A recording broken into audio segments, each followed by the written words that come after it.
All right. All right, everybody. Welcome to the E-commerce Paradise podcast. Today I have Riley Bennett on. He is an entrepreneur in e-commerce and a fellow digital nomad traveling the world and building and growing online businesses as he goes. Welcome to the podcast, Riley. Yeah, good to be on, man. Cool, man. Well, for the viewers, listeners right now that don't know who you are or haven't been introduced to you yet, why don't you go ahead and introduce yourself and talk a little bit about your e-commerce journey?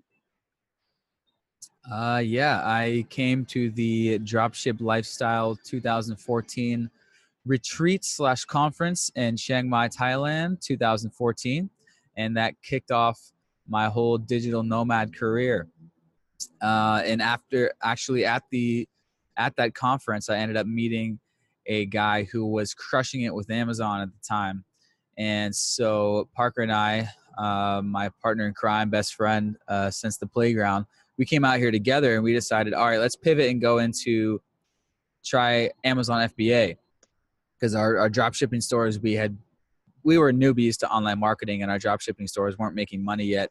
And so we quickly pivoted and tried a couple products, and one ended up sticking, and it's still actually doing well today. And now we have a handful of products, and we try to test new products as often as we can, as cash flow allows. And yeah, we've kind of just stayed out here based in Southeast Asia. We've done like a year and a half total in Chiang Mai over the past 3 years and 6 months in Bangkok. So that's where we are now. We've done 6 months in Saigon, and yeah, kind of just been living the Southeast Asia lean startup plan, as so many of us are doing. And also I'm a creative person. So after kind of a year of being able to stay out in Southeast Asia, I was like, okay, we need to document this. So I invested $600 in a little point and shoot G7X. And I was like, all right, I'm just going to start taking my phone Snapchat stories to the next level and start doing proper edits. So I started to do a proper YouTube vlog edit video at least once a week since September 2015. And that grew into my YouTube channel, which is kind of a thing I do for fun. It doesn't make nearly as much money as my Amazon business, but I'm trying to make more money. But yeah, that's my YouTube thing, which people may know me from. So yeah. Yeah, I think I first discovered you through your YouTube channel. And that was what drew me to it a lot, was just living that dream, living that life where, you're traveling around all the time and eating cool street food and, partying and meeting girls and stuff like that. I think that's what everybody kind of wants to do, is just get out there and live that dream life, right? Instead of having to be stuck in the office cubicle, working that 9-to-5 grind, or whatever. Maybe talk a little bit about what you were doing before that. Yeah. I know you were doing door-to-door sales, right? Things like that. Yep. Yeah. So, that was me. I was doing door-to-door. So it was actually my summer college hustle. So I did it all 4 summers during college and ended up sticking with it for 2 years year-round after college, because I was making decent money and I kind of just wanted to save up money doing that. It was kind of an independent thing. I didn't want to jump into like a real serious career or anything like that. And so ended up doing it 2 years year-round after college, and ended up just being very typical story for a corporate salesperson, just so burnt out trying to make quota every other week. And it actually kicked off the whole Thailand journey because Parker ended up doing a semester abroad in Thailand. And so when he was over there or over here in Bangkok, he invited me and a couple of buddies to come out to visit him. And so we did that. And so I did a 2-week vacation to Thailand, and we came back and we were like, dude, that was way too short. And we're both like, yeah, dude, let's just go back and maybe work abroad for a year and have that live abroad experience, very different than studying abroad or just visiting. And so we set our minds on, all right, let's just go live abroad, whether it's Thailand or another country. Let's just work abroad for a year before we get into our real jobs, you know what I'm saying? And so we started watching a lot of YouTube and videos about Thailand, naturally, because we were just there. And I actually made a little my first like vlog edit filmed on my phone of our 2013 trip. It's actually still on my channel very early on. And yeah, stumbled on Johnny FD's YouTube channel, and he announced that him and Anton were doing the conference in Chiang Mai about dropshipping, about online marketing in general. And so me and Parker were like, yup, screw teaching English. Let's go learn this e-commerce thing so we can chill in Thailand like Johnny's doing.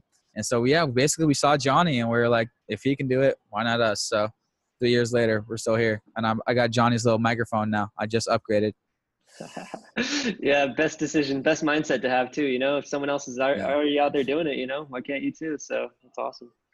Yeah, it's a mindset. Like, we're lucky to have that mindset, because I realize some people will see that and have the opposite mindset. Well, he's just lucky. We can't do that. He's got blah, blah, X circumstances. But yeah, we're just lucky to have that mindset. Like, if he's doing it, like, why not us? So Right. yeah, blessed. Yeah, that's great. So talk about maybe what got you into Amazon FBA. I know you were doing trying drop shipping before that and stuff like that. What situations made you switch and decide on doing fulfillment by Amazon? Our drop shipping stores, let's see, this was coming up into December 2014, and our drop shipping stores were not making sales, but maybe they were live for maybe 3 to 6 months. And we were total newbies, and we were only relying basically on Google PLAs. And in order to make enough money for a sale, we'd have to pay all the profit in Google PLAs. So it wasn't making money, but we weren't doing any of the obvious things that I see now. Like, we weren't even doing Facebook retargeting. We weren't even doing Facebook ads. We weren't even doing any of the tricky traffic that I call it. We weren't even doing any of the social media, Pinterest, all the, tricky marketing stuff. We're just doing PLAs. So it was breaking money or even losing a little bit of money every month. And so after a few months of, losing money, and we were in Chiang Mai, and honestly, not that many people that were newbies were making money in dropshipping with their dropshipping stores. So we looked over at Kai, and he was like, yeah, I just made $5,000 on Amazon, and I just started 3 months ago. We were like, all right, let's try that out. And so, yeah, we took the last bit of our savings and we invested like $1,000 each. So $2,000 total in a test order of 200 units. And that ended up catching on. Nice. Can you go over the process that it was like from the very beginning? I mean, I know you have to find the products first, and then you have to bring them in and test them out, and then make sure you want to sell them, and then import them. Maybe you can explain that a little bit more in depth. Yeah, for sure. So the whole Amazon method, I guess that I call it, which is now the name of my course, which I always just called it the Amazon method. Like, even before I had a course, I was just say, yeah, this is the Amazon method. You do product research, and then you do test orders, and then you throw it up on Amazon. But yeah, it's basically you do market research to find out where there's some opportunity to get sales on Amazon in some small little niche. So it starts off with, we probably comb through Amazon for a good 3-4 weeks, and you're just making a whole spreadsheet, and you're crunching the numbers and seeing, okay, there's an opportunity here. This is too flooded. There's a lot of sales here, but not that much supply. So it's a big supply and demand combing through the desert thing. And yeah, it takes at least a month, and it's not fun, and it's tedious. And just like any niche research, like in drop shipping, you just have to freaking comb through the internet and find a combination of a niche that you are kind of excited by, maybe a product that you like, and then something that has, space there in the supply and demands numbers, and then also a product that you can make better. And so looking back, the products that have been successful compared to the ones that we tried that were not successful were the ones that we made better, the ones that we made unique. And so all of the products that we launch now, we try to make sure that they're physically different. They have physically different, unique features that allow them to stand out on Amazon. Because like any marketplace online, like any store, any mall, any marketplace in the world, it's competitive. And so we've learned that you have to stand out if you want to do well. And but yeah, of course you start out with a test order, so maybe $1,000 or $2,000 worth of test order inventory.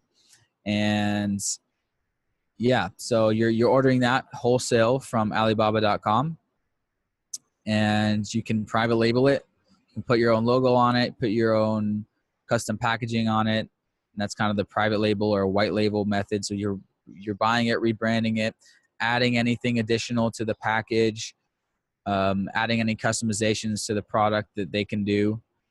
And they will ship it to Amazon's FBA warehouses, and it arrives in America in some boxes, and Amazon scans it, boop, and it's for sale on Amazon.com. So you don't have to actually manage any of that inventory between China and Amazon FBA. You can just send it directly to them. Yeah, it goes straight to FBA. Okay. Yeah. You go in your Amazon Seller Central and you say, send inventory, replenish inventory, and they'll give you a PDF. Depending on how many, if you have 10 boxes, they'll give you 10 PDFs that's got shipping labels, shipping barcodes, and you email that to your supplier, and they tape it on all 10 boxes, and they give it to UPS or whatever it may be, DHL, and they get it to Amazon. Yep. So at that point, I guess you just have to make the sales page on Amazon, right? And take pictures of it, of the samples that you get, I'm assuming, and then obviously promote it somehow on Amazon. Can you talk a little bit about that process and what your tips are for that? Yeah. Good photos are important. Depends on your budget, but if you only have your own phone, you can do it with your own phone. You can get one of those like little white boxes, like portable little studio things, and you can do it with your phone, and that's fine. Personally, we've used Viral Launch. They're a company that like offers kind of everything, like all the software tools and the product photography. We use them for the product photography for our main product now, but this was kind of down the road. But yeah, get a photographer. You can send your product to photographers on Fiverr or whatever to do professional shoots. You should probably get photos of it in use. So like lifestyle photos, people actually using it in real life. Those are good. But yeah, of course, all the basics like any e-commerce store, have good photos, have copy that's going to stand out and relate to them and get them to buy. And yeah, good images, good photos. Of course, you want to, test different titles and just all the same kind of e-commerce stuff. But the sales page stuff is not too complicated. There's little things that you can optimize. But yeah, that's really all you have to do on the Amazon page front. And then as far as advertising it, when your product gets into Amazon, you're going to want to get reviews fast. And you're also going to want to, after you get probably 15 reviews, utilize PPC, which is pay-per-click paid placement, where you'll be at the top of some keyword result, just like similar to Google, and it will say sponsored. You'll see that on Amazon. And so yeah, with reviews, the policy is always changing, but there's many different ways to get reviews. There's companies that have big email lists, and they'll promote your product basically for a discount. So basically at first you're promoting your product at a very low price and saying, launch special, blah, blah, blah. And there's companies such as Viral Launch also does this. We actually use them first, and they'll promote your product to their big email list of customers that are, interested in getting deals, and they will follow up with them, and hopefully they'll leave a review. So there's these types of services. There are also like Facebook, Amazon review groups, which it's up to you, because some of these, so what Amazon is trying to do is Amazon is of course trying to get rid of these incentivized reviews, get rid of these people that everything they get off of Amazon is for $1 and all the reviews are 5 stars. So a lot of these customer reviewer accounts are getting wiped, and a lot of Amazon sellers have seen that. It's called the Great Amazon Purge. So Amazon is going after those type of customers that are reviewing everything automatically 5-star and everything they order is at a discount. These full-time reviewer type people. But yeah, there's always, new ways of doing things, always updated ways. But yeah, at first you have a big promotion, just like any product, any car that comes out, there's some, promotion or giveaway, any type of company that does giveaways when it first launches. So yeah, that's that. And then after you get probably 15 reviews, you turn on PPC and try to get more sales velocity from that. Because Amazon's algorithm is based in combination of sales velocity and then, conversion rate, return rate. And so, but sales velocity is a big one. So you're going to try to get your sales velocity up in the beginning, try to get on page 1 of some of your best keywords. And then if it's an actually good product, that then people will discover it organically and they'll buy it and they won't return it and it will get good reviews and then it will stay on page 1. Like some of our products have, and they will still be on page 1, hopefully 2 years later. So at the end of the day, you have to come out with a good product or it will get bad reviews and it will be crushed. So come out with a good product that you like, then other people will probably like it and they will probably leave a favorable review and then you're in the money. But the days, like maybe when we started back in 2014, it was maybe a little bit less crowded on Amazon. So you could kind of throw up like a copycat thing and still get like a little bit of the waterfall that was just raining on Amazon because there was not that much, not maybe as many sellers for these like small little niche items. And but now it's probably definitely more competitive, and you just have to stand out now because like China is coming into the game. Like direct wholesalers are selling from China are selling on Amazon. So there's lots and lots of copycat stuff out there. So you got to stand out in 2018 and beyond. That's what I think. Wow. Yeah, that's incredible. That's great. Thank you for that whole process breakdown. So I have one question specifically. When it comes to niche selection, what makes like a product like a really good product for choosing a niche besides making it more unique? Is there something that you look at as far as like trends, or is there anything you look at as far as like evergreen products, things that are being used more, like technology? Is there a certain direction you usually like to go, or how do you usually do this?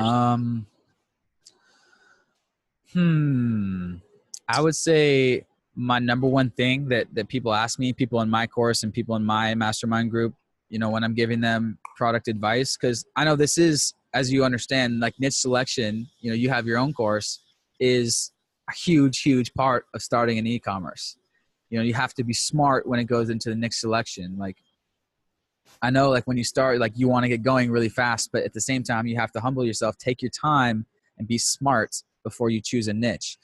And that's why I'm trying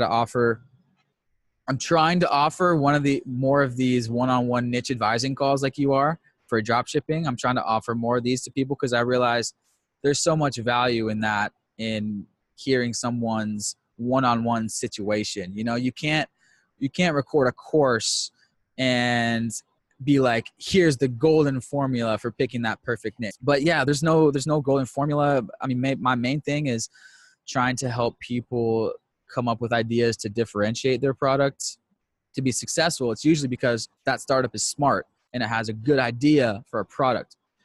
So I think the days are kind of waning where you can just go on Amazon, pick something, same, and be successful. I think you have to pick something and also have a combination of a good idea that's going to make it stand out. So yeah, that's my main thing. But as far as like evergreen compared to seasonal, I know some people that are successful in seasonal, and maybe you can have multiple seasonals. Maybe you can have a summer product and a winter product. That way you're making money year round. Personally, we are going with sticking with one category and kind of building a brand around that. So we're not going out into other types of niches because, we can only launch as many new products as our cash flow allows, as anyone in a physical physical product inventory business knows, the cash flow can be tight. There's many, every niche is its own story. And so that's why, again, I try to help people one-on-one, try to come up with ideas to stand out in that niche. That's cool. Yeah, I think it's important. I know niche selection is the biggest thing that is an obstacle when people are just starting out. So I love that you're offering those niche selection, coaching sessions. I think that's awesome. I think, definitely in the beginning when I was just starting out, it was the biggest struggle for sure. Check out the Amazon method. I believe it's theamazonmethod.com, right, Riley? Yeah, theamazonmethod.com. Cool. Yeah, or you can check out my blog, LivinThatLife.com, to kind of know more about me. It's got a link right on there. But yeah, man, I'm trying to follow Trevor on his online course hustle. You got a free mini course, right? I saw that. Yep, a recent free mini course. So I did that to people ask me all the time, like through my YouTube channel and in the comments. Like, obviously, my channel is called Living That Life. It's all about fun and vlogs and food and partying and travel. But people are like, okay, bro, like, we get it. How are you living that life? How is this possible, dude? And so after about a year and a half of YouTubing, I started getting the same questions every day. I was like, okay, I think it's about time I record myself answering these questions, right? And so I was just stupid to not make an online course. And so I kind of just stumbled into making this online course because that's what my audience was asking me. Naturally, of course. They're like, okay, dude, show us how to live that life. Don't just be bragging out there on camera. Like, show us how we can do this. And so this is kind of transitioning into my new calling, is helping more people figure out a way to work online or work remotely, whether it's Amazon, whether it's drop shipping, whether it's freelancing, whether it's digital publishing. I don't care what it is. I want to just help people figure it out to be able to live this life. Because, we've been blessed to, in every business, it takes a little bit of luck with timing, but of course it's smart work compared with hard work, compared with your ambition. But in any business, it takes a little bit of luck. So, we've been lucky to be able to live this digital nomad life. And I know everyone doesn't have the perfect circumstances to make it happen. It takes money to make money. You gotta definitely, it takes money for starting up Amazon and drop shipping too. There's startup costs, but every type of business might have its own. It might have its fit for different people. So yeah, that's kind of what I'm trying to make my blog into, is help people figure out what online business might be right for them, and then go from there. Because it's a huge thing. Like, it's like, all right, Riley, I know I want to have this remote career, this laptop style, traveling all the time career, but I don't know where to start. And so I can't just say, all right, try Amazon or try this. I want to be able to work with people like you and share more stories of different business models so people can kind of pick and choose. All right, maybe this sounds like it's good for me, and go. So yeah, that's kind of my new calling, and what I'm trying to do with my blog, LivinThatLife.com, is have resources for people to be able to get started towards living that life. Yeah, it almost feels like paying it forward, right? In a sense. No, yeah, exactly. YouTube. I'm a product of the YouTube generation. YouTube changed my life, so I'm trying to give it back. There you go. Through YouTube. Yeah. Yes, give back to the kids, right? Yeah. We do it for the kids. Up, we're in our late 20s, 30s now. It's crazy, man. Like 10 years ago, things were different, and there's so much more opportunity now. And, one of my students is actually a young Thai girl, which is really cool. She's 18 years old in Thailand, starting a business in the US, drop shipping. I'm just like totally blown away at her hustle. It's crazy. That's awesome, man. Someone 18 years old starting a business in the US, like good for you. You go get them. I'll give you unlimited support. You're awesome. She's going to be a really fun case study when it all finishes out. So excited about that. Heck yeah. Yeah. Looking forward to that case study. And yeah, for what it's worth, I have met, for some reason, all girls, but I've met 3 different girls through Chiang Mai and Bangkok who are doing some sort of online selling, whether it's in Thailand through Line or 2 are actually importing products made in Thailand and exporting that into Amazon.com. So yeah, it can be done. You can start small and scale up, but yeah, there's local Thai people doing it. I know many Vietnamese hustlers that are doing online selling, and yeah, man, opportunities there if you want it, but you got to want it really bad. Yeah, that's true. Kind of right? leads me into my next question. When it comes to choosing what online business model you want to pursue online, everybody kind of wonders like what the pros and cons are. Can you talk more about like the pros and cons of Amazon FBA? Yeah, I guess the cons is that you have to buy the inventory up front. So maybe bigger bigger startup as far as cash. But you can get started with a test order for like $500 and test that out with maybe, you know, however many units that is, 100, 200, 300, whatever, depends on the unit price. But then obviously, yeah, the pros is Amazon handles all of the shipping to your customer, not all of the customer service. They handle the returns, which is nice. So like customer clicks return, we don't even know. Like we just check our data. Okay, they returned it. We don't handle the returns. The customers do send us messages. So we have a VA who does our customer messages, maybe a few emails per day. But the Amazon does handle all the customer service when it comes to the shipping of it and the logistics and that sort of thing. But yeah, it's got its pros and cons for sure. Do you guys take phone calls for the Amazon sales, or is that all? No, we have not done any phone calls. I mean, because with high ticket dropshipping, phone sales is kind of a big part of it. Not a big part, but like it depends on the niche for sure, but it can be a big part. So I can see that as a big benefit with Amazon FBA is that you're not having to take phone calls at 2, 3 in the morning if you live in Bangkok or Bali or something like that. Or traveling. Yeah, no, we don't have a phone contact number, just email. Cool. Customers can message us within the Amazon system. But yeah, I mean, it's really up to you. You can get started. I would say maybe have at least $500 to $1,000 to invest in a test order.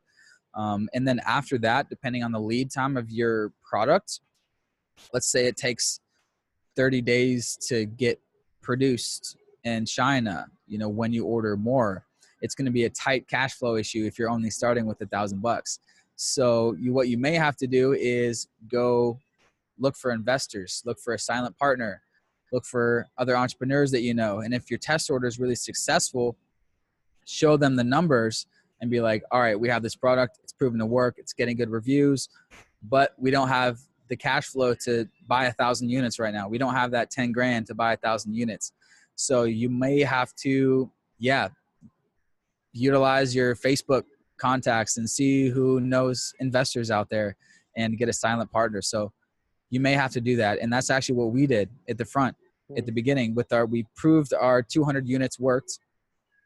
And we actually, that was a prototype, and we wanted to take this prototype success and improve on it, make it even more high quality, make it even more durable. But of course that's going to be expensive. So we utilized our Facebook contacts, so to speak, and we made this whole business plan with projections and everything. And they have to go out and get investors once they've proven that they have the product that the market likes. Incredible. Yeah. What it takes, you know, sometimes it's just some grit and getting out there and networking and figuring it out, right? Just getting through the hard times and getting to the good stuff. I kind of had to do a similar thing in my journey, is actually get a partner when I first started out too. Yeah. So I think I actually recommend that to a lot of people who don't have like credit established or whatever, is that they're going to need a partner with high credit. Or in your case, with Amazon FBA, private labeling, a lot of cash up front to invest. Yeah. Important. Oh yeah, I do have a question, by the way. As someone who is like already doing e-commerce, like drop shipping, high ticket drop shipping, is there a way they can get into Amazon FBA, with high ticket products? Do you have any experience with that kind of a thing? I don't know anyone specifically that is fulfilling by Amazon these big heavy things. You'd have to check the Amazon storage fees and see if the margins made sense. Okay. Because I know that, the bigger it is, they're going to charge oversized fees. And I don't know the specific how much it is. You know, it depends on every product. Mm-hmm. But I know people do buy things from A to Z on Amazon. I actually have heard of people selling close to the $100 range and having really good success. But that doesn't necessarily mean it's big. Well, yeah, obviously, if it's 18 inches or less, you're not going to get hit with that $2 oversized fee. And I'm sure there's like another tier of oversized fees. But I would say there is a good chance there could be a lot of opportunity in the 100, 200 and plus range, because it's going to be less competitive, because it's harder to get into for small sellers like us. Gotcha. And so, yeah, I would say it's probably definitely something to look into. Yep. Sounds good. Well, thanks so much for being on, Riley. I'd like you to tell the viewers maybe where they can find you and like where they can get your free niches list and your free mini course. Yeah, LivinThatLife.com is my blog, and you can find all the resources there. And yeah, you can find me there, LivinThatLife.com, and YouTube Living That Life. I'll make sure to link or just search everything Riley below in the Bennett. description, so you guys can easily click there and check out the course, and get some private one-on-one coaching from Riley. I think it's totally a good idea. I think the best thing in the very beginning when you're just starting out a new business is to get mentorship. Honestly, like I had to figure out a lot of things on my own. It was a big pain in the butt, but as soon as I was able to get a mentor, I was, just fast track to success. So definitely pay someone a little bit of money, right? Who has, a decades or more of experience in that field, and you're going to do way better than if you just try to figure out on your own. So.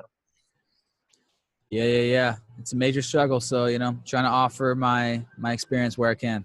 Cool, man. Well, thanks a lot. I know everybody appreciates it. I definitely appreciate you being on and offering all the wisdom you've had over the years and everything like that. So just wanted to say thank you, and hopefully see you out in Bangkok or maybe in Europe this summer or something like that.